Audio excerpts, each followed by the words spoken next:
से कौन से रिस्क फैक्टर्स हैं जो हम इंडियंस जनरली इग्नोर कर देते हैं?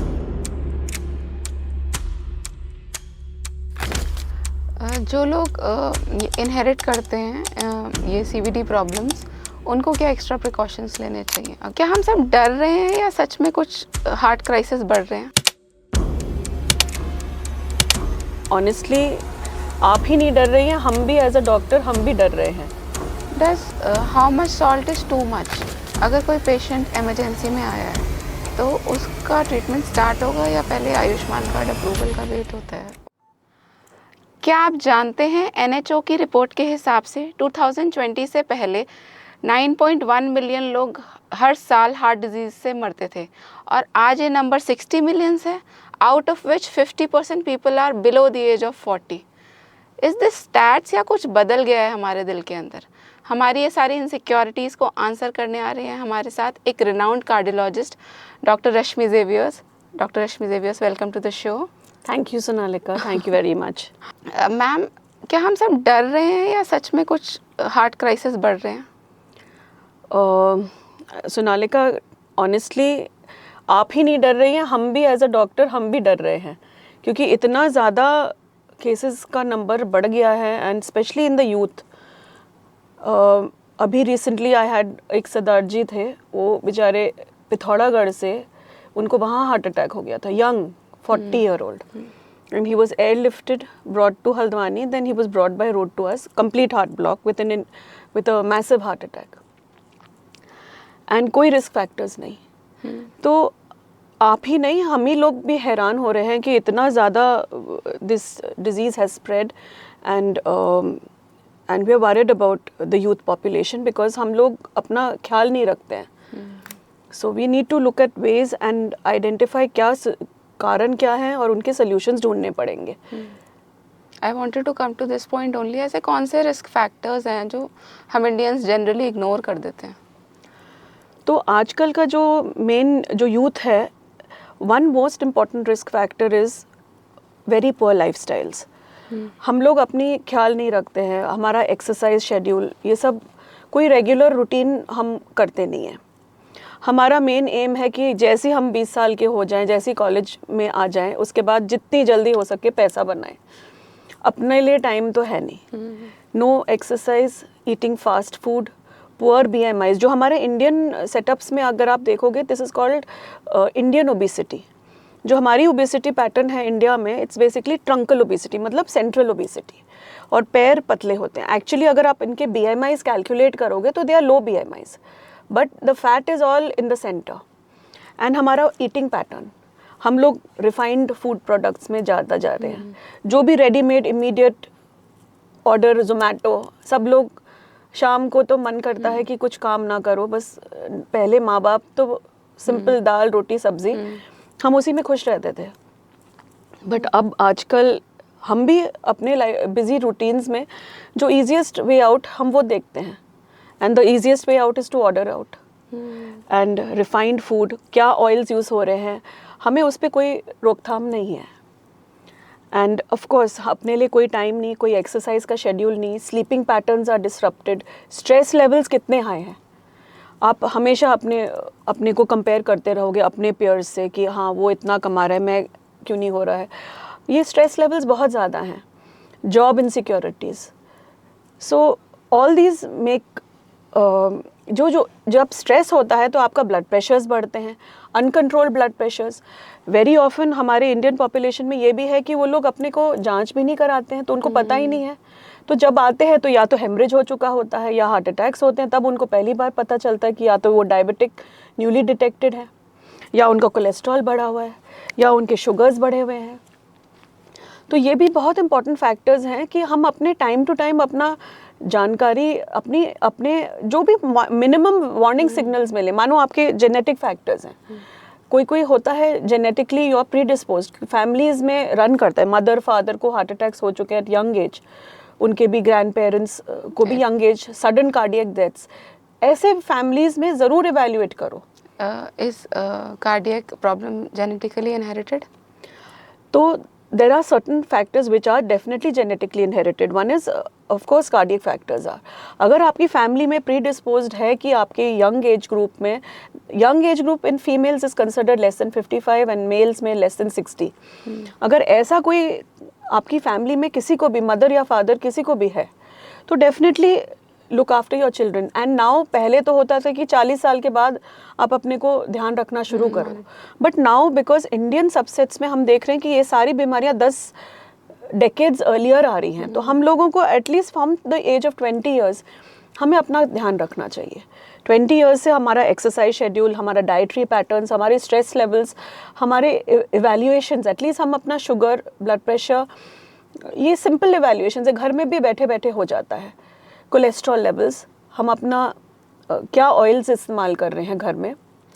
Is reusing of oil dangerous? आजकल हम बाहर से ऑर्डर करते हैं, हमें पता ही नहीं होता क्या ट्रांस फैट है, और मम्मी अगर एक रोटी पे घी लगा देती है देन बच्चे स्क्रीम करते हैं. हाँ, so this is another important thing कि हम लोग सब समोसों के बहुत फॉन्ड होते हैं. And the easiest way out is to order. समोसे कभी घर में बनते हैं नहीं. एंड पीपल मिसअंडरस्टैंड, एक ही तो खाया है.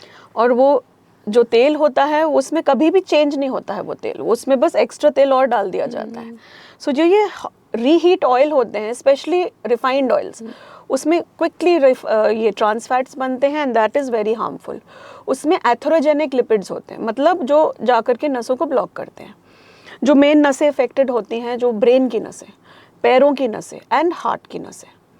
सो there something called atherogenic lipids जो होते हैं वो बेसिकली एलडीएल कोलेस्ट्रॉल होता है. LDL is low density lipoprotein, जो जाकर के नसों में जाकर के डिपॉजिट हो जाता है, और इसको फिर निकालना इम्पॉसिबल होता है.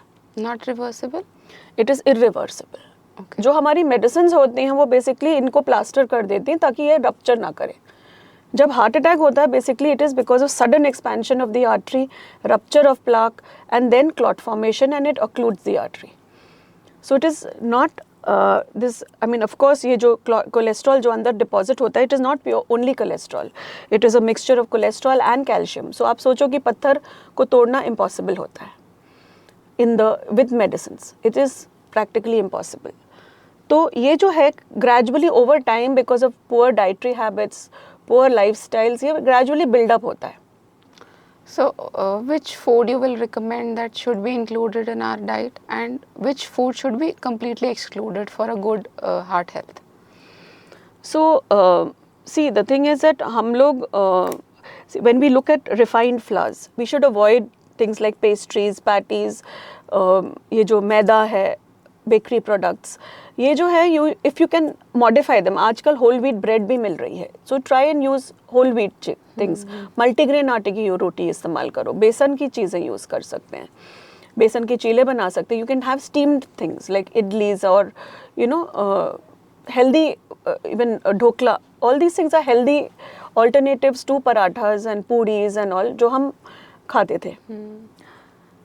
तो one thing is about this flour, second thing is about oils that we use. तो we have something called saturated fats and unsaturated fats. Unsaturated जो होते हैं जैसे mono unsaturated, poly unsaturated, ये सब हमें मिलता है from mainly healthy oils like mustard oil. मैं तो अपने पेशेंट्स को बोलती हूँ, you're all so lucky. वो लोग बोलते हैं कि हम अपने घर का सरसों जा करके पिरा करके खाते हैं. I said you are the luckiest. Oil पे भी बहुत डिबेट्स हैं. हाँ, so there's lot of confusion among us कि कौन सा लेना है और कौन सा नहीं लेना है. So it's very simple. You should always mix and match your oils. Never एक ही ऑयल इस्तेमाल मत करो, because हर ऑयल के पास अलग अलग बेनिफिट्स हैं. Okay. Like अगर आप मस्टर्ड ऑयल देखोगे तो उसमें omega 3 fatty acids is in high quantity, antioxidants होते हैं, तो ये सब कार्डियो प्रोटेक्टिव होती हैं चीज़ें. ऑलिव ऑयल देखो, उसमें भी again antioxidants, omega 3 fatty acids होता है. Then you have some like sunflower oil, safflower oil, उसमें आपका ओमेगा 6 फैटी एसिड्स होते हैं. देन कनोला, राइस ब्रान, ये भी हेल्दी ऑयल्स हैं. But reusing oil is also wrong, मतलब स्पेशली रिफाइंड ऑयल्स. अगर आप पूरी बना रहे हो तो then discard that oil. If you are making, you are frying something, don't reuse that oil because वो उसमें ट्रांस फैट्स बन जाते हैं, that is harmful. Desi ghee is good oil but always in moderation.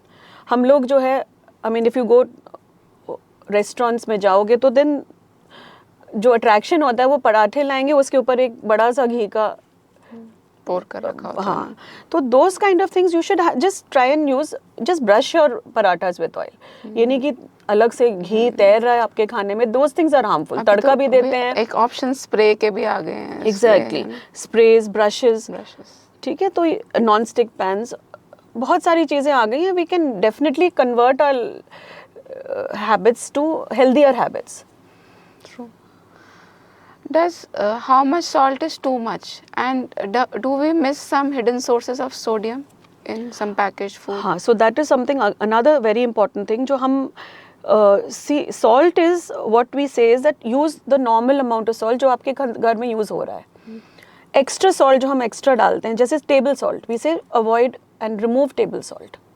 जो हम एडेड सॉल्ट यूज़ करते हैं for salads, for fruits, for dahi, जहाँ पर आप वो अवॉइड कर सको, अवॉइड इट।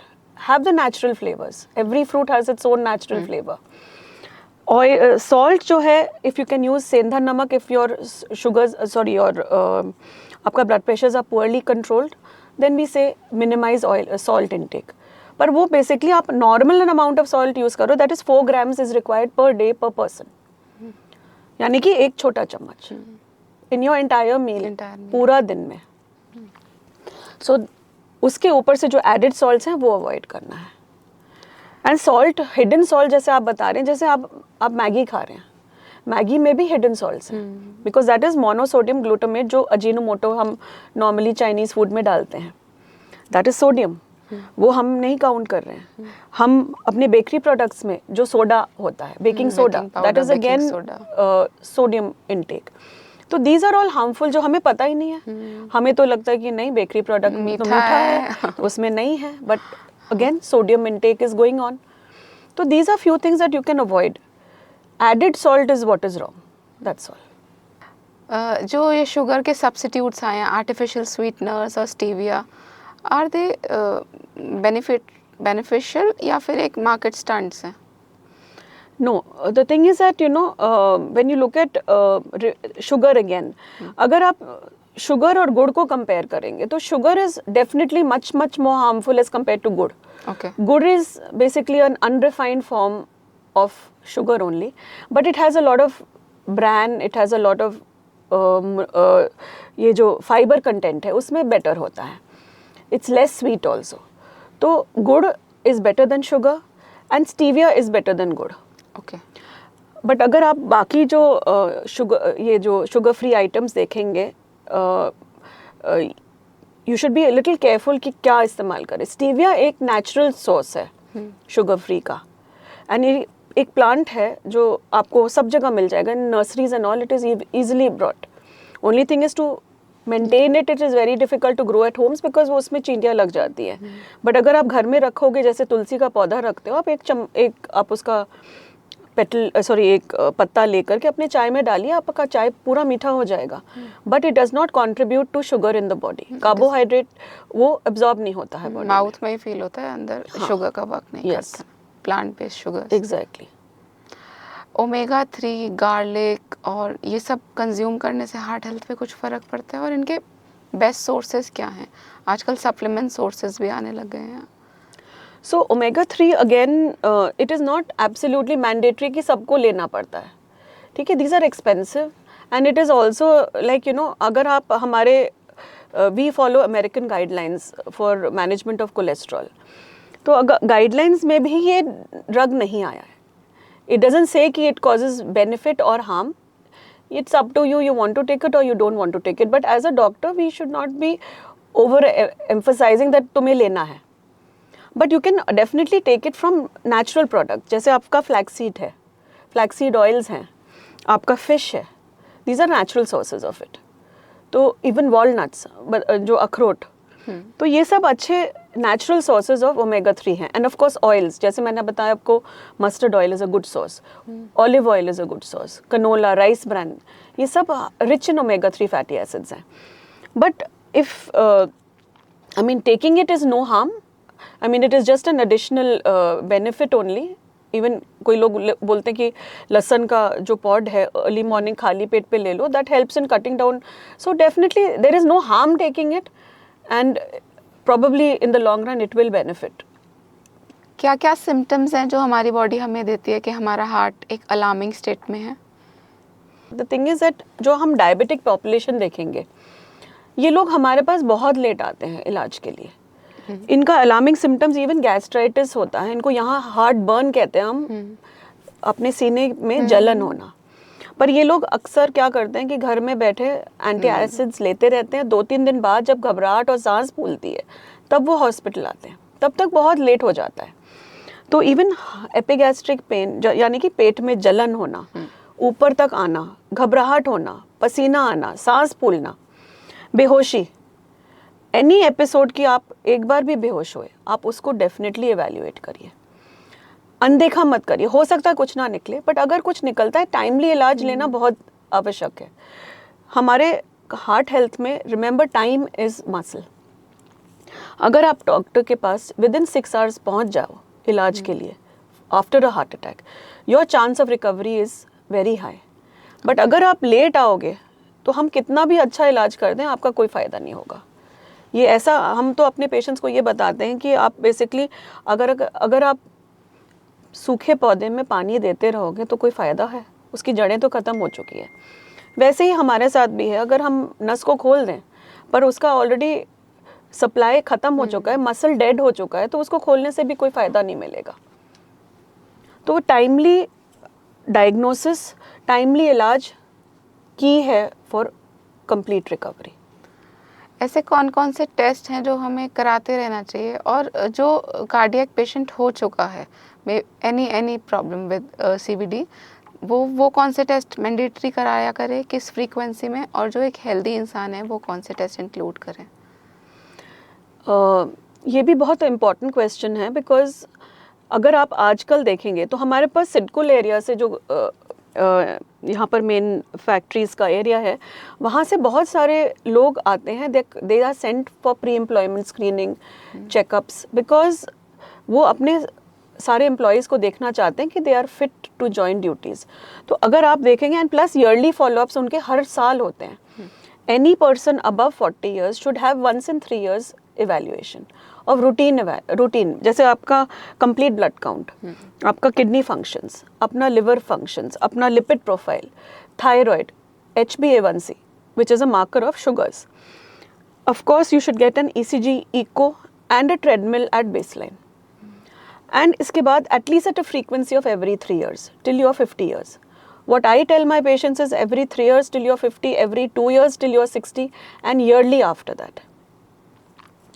अगर आपको कोई भी वार्निंग सिग्नल, जैसे मैंने आपको बताया कि कोई सीने में दर्द, कोई घबराहट, कोई पसीना, कोई बेचैनी, सांस फूलना, चक्कर आना, बेहोशी होना, इस कंडीशन में you don't have to wait कि नहीं अभी तो मैंने अभी कराया है, पिछले साल तो कराया. आपको तुरंत दोबारा जाना चाहिए अपने डॉक्टर के पास. कोई ज़रूरी नहीं कि पिछले साल की रिपोर्ट्स आज भी आपके लिए सेम रहेंगी. Over time, every month things can change. आजकल जिम बहुत ट्रेंड में है and there are lot of options जो आजकल के यंग यूथ ले रहा है.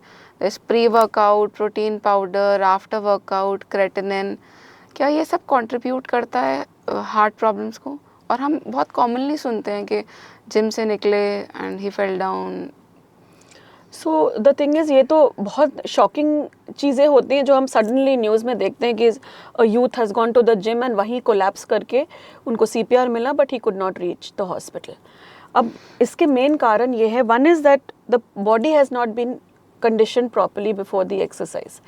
अगर प्रॉपर वर्कआउट के पहले आपने अपना बॉडी हीट अप नहीं किया, वार्म अप नहीं किया, आपने स्ट्रेचेस नहीं किए और आपने अनड्यू एक्सरसाइज कर लिया मोर देन योर कैपेसिटी. कोई लोग मतलब instead of just doing, I mean they've gone there to the gym for the first time and अगर आपने अपना पहला दिन may be half an hour you exercise but at a slower pace. कोई लोग अपनी बॉडी को कंडीशन ही नहीं करते, वो तुरंत they want immediate results and they start doing heavy weights, heavy exercises. तो इसमें मेन चीज़ें जो कंट्रीब्यूटिंग फैक्टर्स हैं, one is that heavy exercise, sudden exercise and can cause something called जो हमारे जो आर्टरीज होती हैं उसमें रप्चर हो सकती हैं. डिसेक्शंस, ब्लॉक वो ऑलरेडी होती है, बस रप्चर हो जाती है। Most often it is a plaque that has ruptured, Okay. जो वहाँ पर ऑलरेडी बचपन से जो घी माँ खिलाती रहती हैं, लड्डू खिलाते रहते हैं, वो धीरे धीरे बिल्डअप होता है, एंड विद दैट अगर वो रप्चर होता है, दिस इज कॉल्ड डिसेक्शन, जो हम कभी कभी cricket players, tennis players who are very healthy and they also have had these problems, तो वो dissections can cause sudden artery occlusions and can cause death. The other thing is arrhythmias. Arrhythmias मतलब धड़कन खराब होना. आपने देखा होगा movies में लोगों को शॉक मिल रहा है. वो शॉक इसलिए देते हैं हम क्योंकि धड़कन इतनी तेज़ होती है कि heart is actually not contracting, it's vibrating. So actual जो कार्डियक कॉन्ट्रैक्टिलिटी है वो नहीं हो रही है, कार्डियक आउटपुट नहीं मिल रहा है, तो ब्लड प्रेशर ज़ीरो हो जाते हैं पेशेंट के, and they collapse and they have loss of consciousness. So we have to shock the heart and bring it back to its normal rhythm. So these are arrhythmias which can be generated because of eating all these unnecessary things that we eat. अगर आप अच्छे companies के ले रहे हो which have proper मतलब उनका जो constituents है वो सही से displayed है, authentic companies which have a proper Nutrition FSSAI का accreditation, then only you should consume those products which have been tried and tested. मैं तो अपने पेशेंट्स को ये बोलती हूँ कि आप घर का खाना क्यों नहीं खाते हो, मतलब आपको प्रोटीन चाहिए ना when you are exercising. So for proteins you can take from natural sources. आपके घर में सबके चना, rajma, soybean, you have paneer, दूध, दही. If I am not wrong, I read somewhere in a meal you should not have more than 30 grams of protein. उसके बाद वो एब्जॉर्ब नहीं होता. Is it true? Yes, that is true. And 30 तो हम manage कर सकते हैं अपनी डाइट से. Exactly. हमारा जो इंडियन खाना है it's more of a carbohydrate based, because हमारा रोटी और चावल के बिना हमारा खाना नहीं स्टार्ट होता है. अगर आप वेस्टर्न पॉपुलेशन में देखेंगे तो उनका जो खाना है it's a lot of protein and a lot of fibre. हम लोग सैलड्स तो बिल्कुल ही मतलब अगर आप हमारे बच्चों को देखें, they do not like taking salads, they like to take fast food, refined flours, fried items, oily things. So those kind of things we have to try and look at what we are eating, be responsible for what we are doing. एक अच्छी cardiac health के लिए कौन सी form of exercise सबसे better है? Yoga, strength training और cardio? So I think it depends on your capacity and आपकी as भी. अगर आप बहुत बूढ़े इंसान हैं, आपसे आपकी जॉइंट मोबिलिटी अच्छी नहीं है, then simple cardio can also be fine. But if you are a young energetic person, आप definitely what I would recommend is definitely get an echocardiography done before you go in for any cardio exercise. Because आजकल there is some disease called hypertrophic obstructive cardiomyopathy. That is something where आपका जो heart का muscle है बहुत मोटा होता है, abnormally मोटा, एंड इसमें जो है टिश्यूज़ होते हैं जो एबनॉर्मल हार्ट बीट्स पैदा करते हैं, and they cause sudden deaths, and this is a very undiagnosed disease. तो before you go in to sports which are not recreational but for competitive sports, you should definitely have a full cardiac evaluation that you are fit for that kind of activity or not, and of which at least an ECG and an echo is mandatory. ठीक है, तो ये test ज़रूर कराएं before you go in for any strong cardio exercise. हमारे books में it is exactly described. Single badminton is a very I mean it is a high profile exercise, whereas if you play doubles it's like a middle kind of an exercise. Low impact exercises are like yoga, meditation, stretches, but you have something called power yoga also, which might come into the moderate group of exercises. But athletes who run marathons and who play cricket or tennis, single versus doubles. So these kind of exercises involve a lot more of cardio, involve a lot more of your heart rate going up. So जो लोग inherit करते हैं ये CVD problems, उनको क्या extra precautions लेने चाहिए? अगर एज अ पेरेंट मैं पूछना चाहूँगी कि देखिए, एज अ पेरेंट आपको बचपन से ये मत सोचिए कि आपका कोलेस्ट्रॉल 40 साल के बाद ही अक्यूमुलेट शुरू होएगा. It starts right from day 1 of birth. इसमें समथिंग कॉल्ड फैटी स्ट्रीक्स होते हैं, जो जस्ट डॉट्स होते हैं. बेसिकली आपका फैटी स्ट्रीक से बिल्डअप होता है and then it goes on to plaque formation, then it goes on to a significant blockage over decades. And अगर आप बचपन से ही अपना हेल्दी हैबिट्स नहीं करेंगे, जैसे अगर आप आजकल के बच्चों को देखो, there is no sports, they are all in their homes, on computers, on laptops, on phones. Exercise तो बिल्कुल नहीं. हम लोग जब छोटे थे, we were on the field at 3 o'clock. It was mandatory to swim, to exercise, to play all kinds of sports. It was mandatory.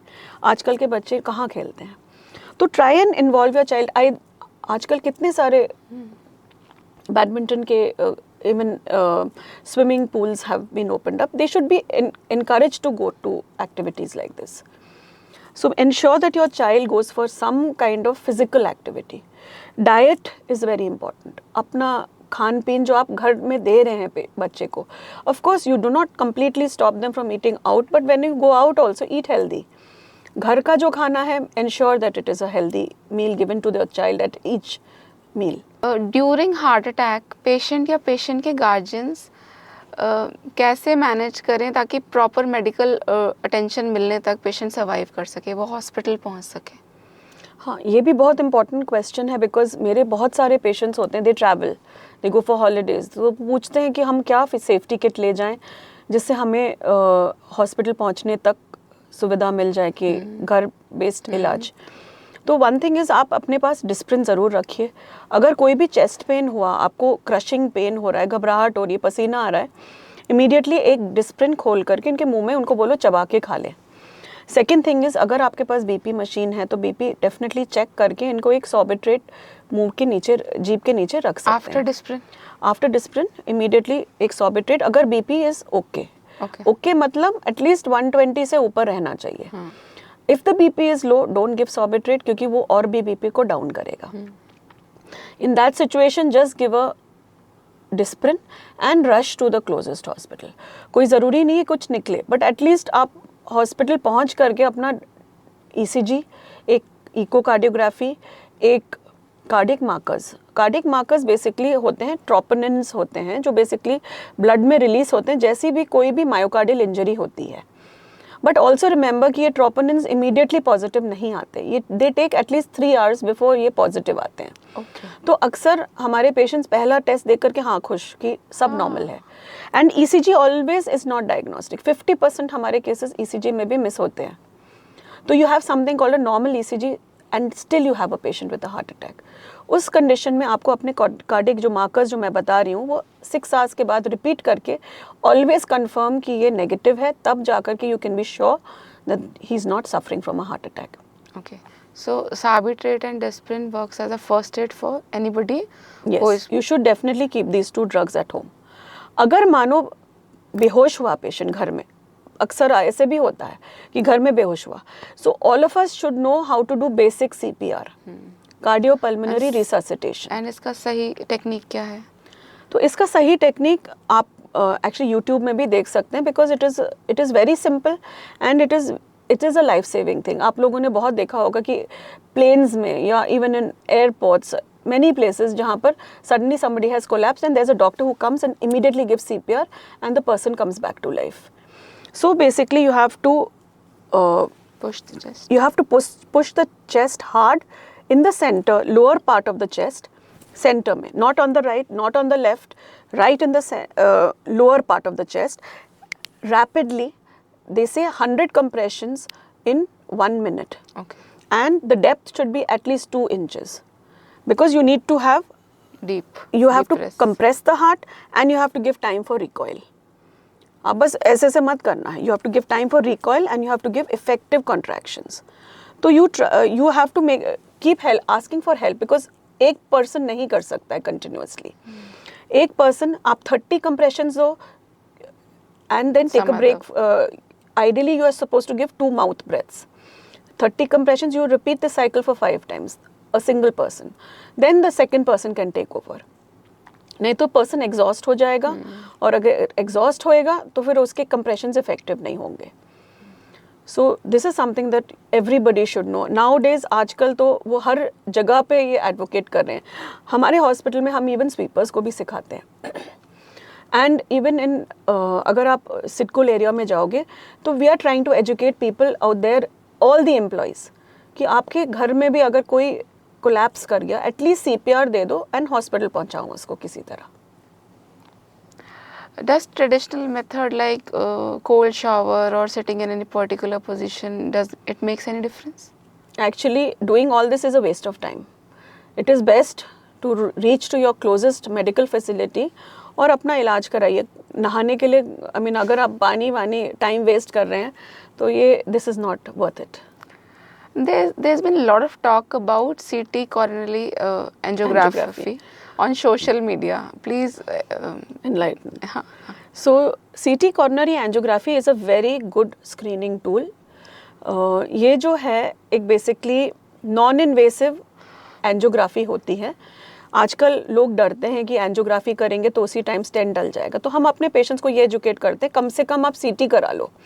तो CT basically it's an OPD procedure. आप जाओ, आप अपना स्लिप लेके रेडियोलॉजिस्ट के पास जाओ और वो आपका नॉन इन्वेसिव एंजियोग्राफी हार्ट का कर लेंगे. उसमें आपको कैल्शियम के स्कोर्स पता चल जाते हैं और आपका ब्लॉकेजेस का एक फेयर आइडिया मिलता है. I won't say it is accurate, but it is a good non invasive tool. जो लोग डर रहे हैं एटलीस्ट वो पता चल जाए कि ब्लॉकेज है कि नहीं. अगर ब्लॉकेज नहीं है तो you can be 100% sure that there is nothing wrong with the heart. But अगर ब्लॉकेज है, anything above 50% in any major artery will need to be confirmed by a normal angiography, जो हम लोग conventional angiographies करते हैं. Catheter based, हम through हाथ में एक आर्टरी होती है, उसके थ्रू हम एक कैथेटर डाल करके डाई इंजेक्ट करके भी एग्जैक्टली क्वांटिटेट कि कितना ब्लॉकेज है. तो गोल्ड स्टैंडर्ड तो हमारी एंजियोग्राफीज होती हैं, but CT angios are for good for people younger population जहाँ पर risk of heart disease is slightly less, and for people who are scared of getting an angiography done directly. एक चीज़ और मैं बताना चाहती हूँ कि ट्रेडमिल हम सोचते हैं कि हाँ हमारा ट्रेडमिल नॉर्मल है तो सब ठीक है, but treadmills can miss up to 10% of cases also depending on the severity of the disease underlying. So अगर मेरे को इंडेक्स ऑफ सस्पेशन हाई है, पेशेंट का फैमिली हिस्ट्री स्ट्रॉन्ग है, पेशेंट के रिस्क फैक्टर्स हैं and TMT is negative, still I will ask my patient go ahead and get a CT angiography done to be absolutely sure कि there's nothing wrong. So it is an extremely good screening tool. ये मतलब I've heard ये 10% 20% blockage भी detect कर लेता है. हाँ, definitely any blockage in the heart it will show minimum. हाँ. स्टेंट्स क्या होता है मैम? So stents, हाँ, एंड आप बहुत सारी वैरायटी ऑफ ये qualities. So stents are basically एक मेटल स्कैफोल्ड होता है. इट्स लाइक अ जाली होती है जो अगर आपकी आर्टरी कहीं भी ब्लॉक है तो वो ब्लॉकेज को पहले खोलने के पहले हम पहले बलूनिंग करते हैं ताकि हम जगह बनाए, रास्ता बनाएं अपने स्टेंट्स को अंदर फिट होने के लिए. एक बार हमने जगह बनाई बलूनिंग के बाद then we have to put a metal jacket there ताकि वो आर्टरी को एक्सपेंडेड रखे. अगर हम नहीं करते हैं तो फिर वो कोलैप्स्ड रहेगी. तो आपका जो बेनिफिट आपने बलूनिंग से दिया कोई 2-4 महीने में वो वेस्ट हो जाएगा. तो आपको एक मेटल जैकेट डाल करके उस आर्टरी को खुला रखने के लिए डालना पड़ता है. That is a stent. And जो हमारे स्टेंट्स होते हैं they are drug coated, they have a particular drug inside them जो बेसिकली वेसल वॉल में जा करके अपनी जो कोलेस्ट्रॉल है, जो कैल्शियम है, उसको बाहर रखता है and it heals the artery. And once the healing is done the plaque usually disappears. ये भी दोबारा ब्लॉक हो सकते हैं? हाँ, definitely they can get block depending on many reasons. One is अगर पेशेंट फैक्टर्स होते हैं, डॉक्टर फैक्टर इम्प्लांटेशन फैक्टर्स होते हैं. पेशेंट फैक्टर है कि अक्सर नेबर ने बोल दिया अरे आपने क्यों कर दिया, आप दवाई बंद करो, बेकार में दवाई खा रहे हो. This is the commonest reason. दवाई बंद होना, non compliance to medication, non compliance to lifestyle and diabetes, uncontrolled blood pressures, cholesterol को आपने अपना कंट्रोल में नहीं रखा, तो कितना भी अच्छा एंजियोप्लास्टी हो आपका फेल हो सकता है अगर आप अपना ख्याल नहीं रखें. ये आपकी रिस्पॉन्सिबिलिटी है. And of course implantation technique, अगर हमारा इम्प्लांटेशन टेक्निक ठीक नहीं रहा, हमने सही से बलून एक्सपैंड नहीं किया, आर्टरी पूरी खुली नहीं, हमने थोड़ा प्लाक इधर उधर छोड़ दिया, उस कंडीशन में रीब्लॉकेजेस के भी चांसेस हो जाते हैं. तो it is both the factors. जब स्टंट्स अवेलेबल हैं तो ओपन हार्ट सर्जरी की नीड क्यों पड़ती है?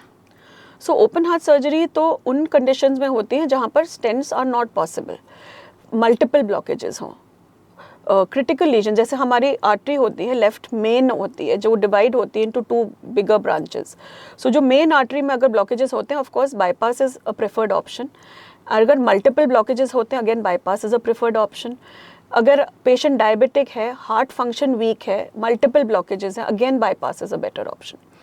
Stents are good life saving processes. अगर पेशेंट अक्यूट हार्ट अटैक में आता है, उसको ऑनगोइंग चेस्ट पेन है, शॉक में है, उसकी लाइफ बचाने के लिए आपको आर्टरी को खोलना ही है.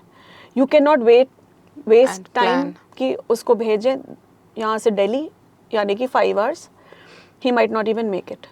So you need to at least establish flow in the artery and immediately revascularize. तो कभी कभी हाइब्रिड प्रोसीजर्स भी होते हैं. हमने यहाँ पर हाइब्रिड प्रोसीजर्स भी किए हैं, like you open up the culprit artery and then send the patient for a bypass. Okay. So then he can undergo, I mean, the culprit artery has been opened up, उसका shock recover हो गया, and patient is stable enough to be shifted to a higher center for a bypass. Heart transplant की ज़रूरत कब पड़ती है? So cardiac transplant ज़रूरत तब पड़ती है specially in conditions like cardiomyopathies. Cardiomyopathy basically जब हार्ट बिल्कुल कमज़ोर हो जाता है, फैल जाता है, वैल्व्स में लीकेजेस आ जाते हैं एंड आपका मेडिकल थेरेपी फेल हो जाता है इसको ठीक करने के लिए. तो हमारे कॉर्नरस्टोन्स ऑफ ट्रीटमेंट होता है, हम उस पर ऑप्टिमल मेडिकल थेरेपी पे रखने के बावजूद भी पेशेंट को कोई इम्प्रूवमेंट नहीं हो रहा, वो the patient continues to be breathless. So we in these situations, especially in younger population, we opt for cardiac transplants. It has a good outcome if it is done in a good center, and so that is the only option left in patients who have very poor failing hearts. India में heart organ donation की awareness इतनी कम क्यों है? What do you think? So I think it is because publicity नहीं हुई है. Lot of people are unaware of the facilities that are available. Plus यहाँ पर इतना rapid response नहीं मिलता है. अगर मानो हम रुद्रपुर में हैं, हम यहाँ पर अपना organ भी donate करना चाहते हैं, major organs like your liver, your kidneys, your heart, your I mean whatever, cornea and all that. Very few organ donations are available in the local area. जब तक दिल्ली से लोग आएंगे लेने के लिए, even the air connectivity is very poor, even the transport facilities, जितनी जल्दी हमें हार्वेस्ट करना पड़ता है heart from a dying person और a dead person, that kind of facilities are not still available in these areas.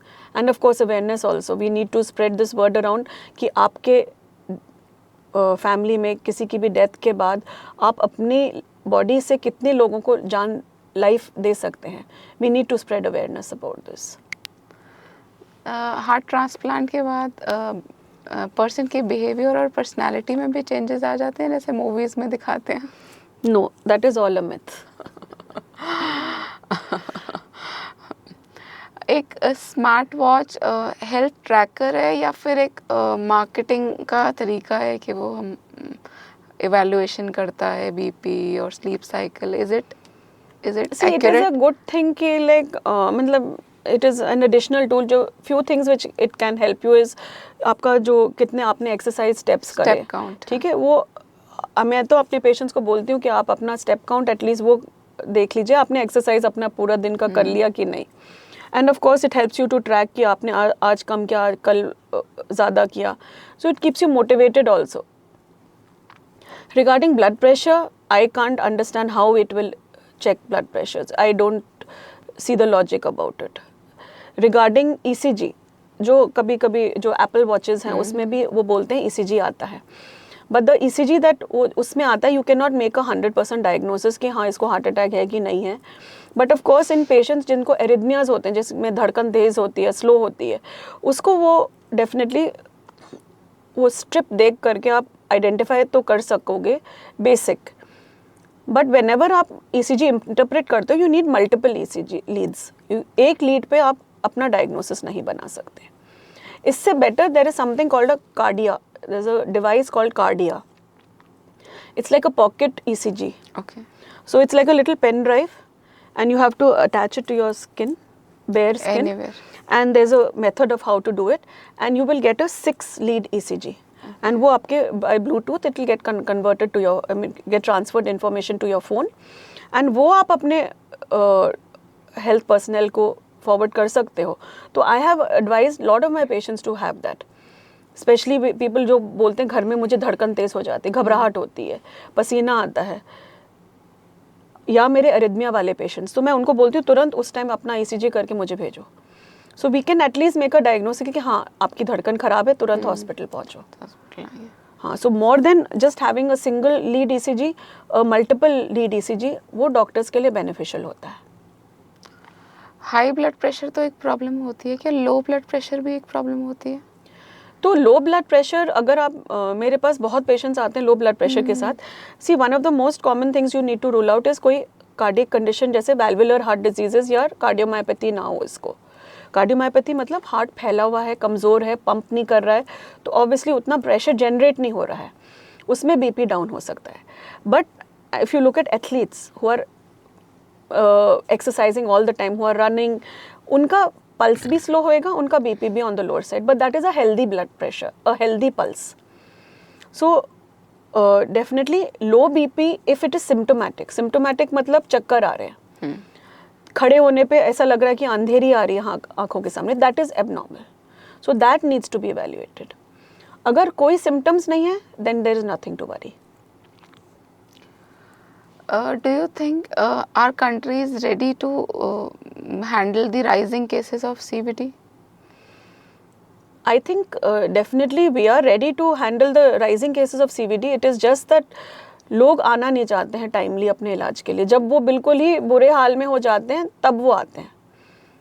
अगर आप हमारे छोटे रुद्रपुर के शहर में देखो, हमारे पास यहीं पर 5 हॉस्पिटल्स हैं जहाँ पर कैथ लैब्स हैं, जहाँ पर फैसिलिटीज़ प्रोवाइड की जाती हैं.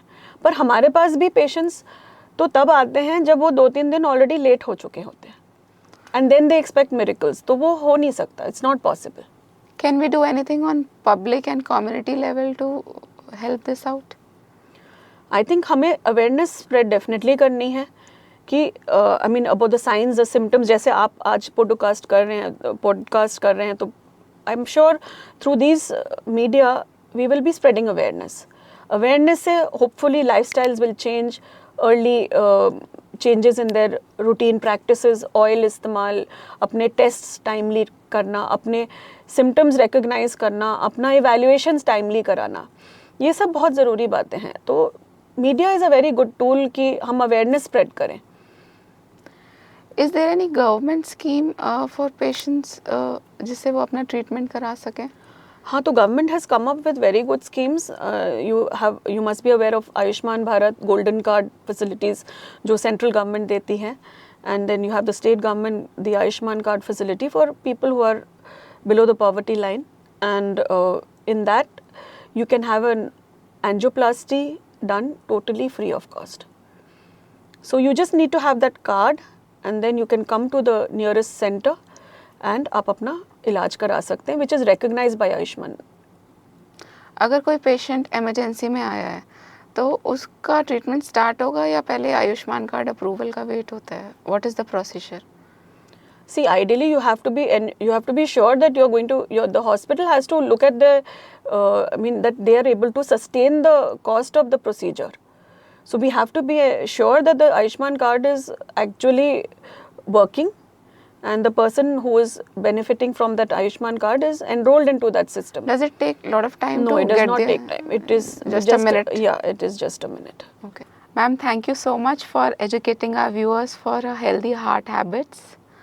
अगर आप वॉक कर रहे हैं, घर पे रिलैक्स कर रहे हैं या ऑफिस जा रहे हैं, this is the right time to check on your habits. If you find this episode valuable, then please subscribe, follow our page and comment below. Until next time, stay curious.